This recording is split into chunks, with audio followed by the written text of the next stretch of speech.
malaking tulong ito sa mga barangay-barangay dahil ang mga barangay po, yung mga maliliit na barangay ma'am, ay talagang hindi walang kakayanan kagaya ng ibang mga barangay na halos 3.5 million lang ang nagiging pundo at napakaraming nautusan ng barangay.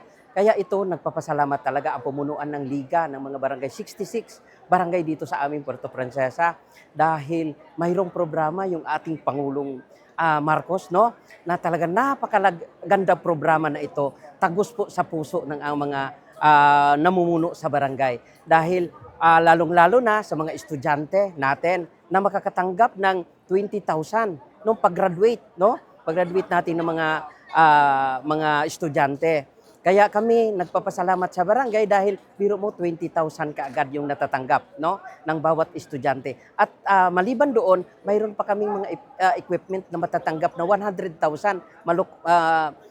bukod doon sa scholar, no? Malaking pagkakataon na binigay sa atin na programa na ito ng ating Pangulo. Kaya itong yung mga gamit na ito na pinagkaloob sa atin, ay alagaan natin ito ng mabuti dahil remembrance natin ito sa ating Pangulong ng Republika ng Pilipinas, Bongbong Marcos, na talagang binigyan tayo ng mga ganitong equipment, no? Hindi man parihas yung mga pangangailangan ng barangay, pero andun lahat na tugunan yung programa na kailangan ipapatupad natin. Kaya nagpapasalamat kami talaga ng lubusan sa ating mahal na Pangulong.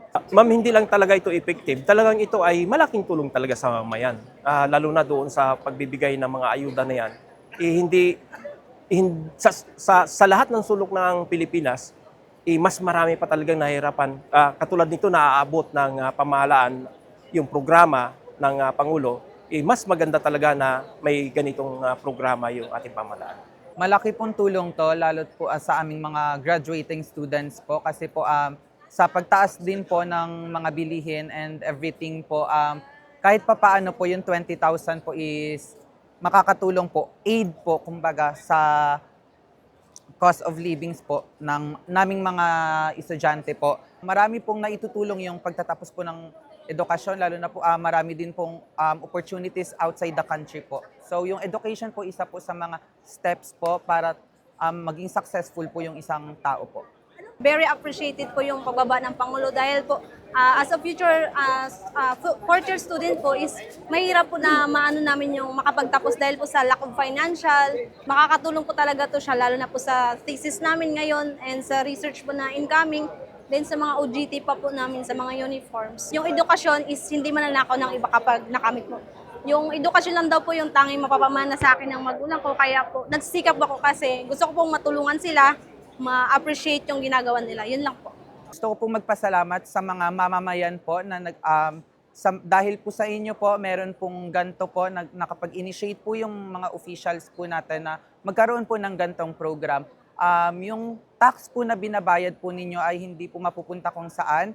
So maraming salamat po mahal na Pangulo dahil sa pagbaba niyo pa po dito sa Palawan. Appreciated po namin so much po.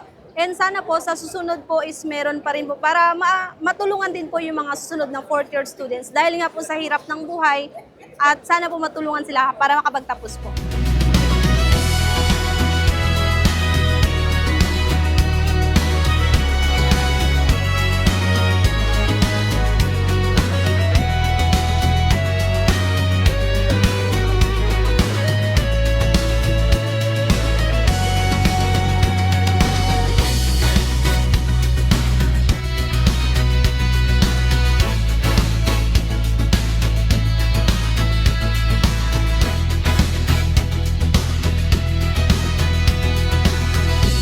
Andito po ako upang tiyakin na maganda ang takbo ng aming bagong programa. Meron po tayong dalawang bagong programa. Yung LGSF po, Local Government Support Fund. Ang malaking bagay, malaking pagbabago dito sa sistemang ito, imbis na tayo mag-implementa, ay magpadala tayo ng pondo sa local government, sa mga mayor, sila nang bahala. Nagbibigay po tayo ng sa 10 kilong sako para sa lahat ng mga benepisyaryo at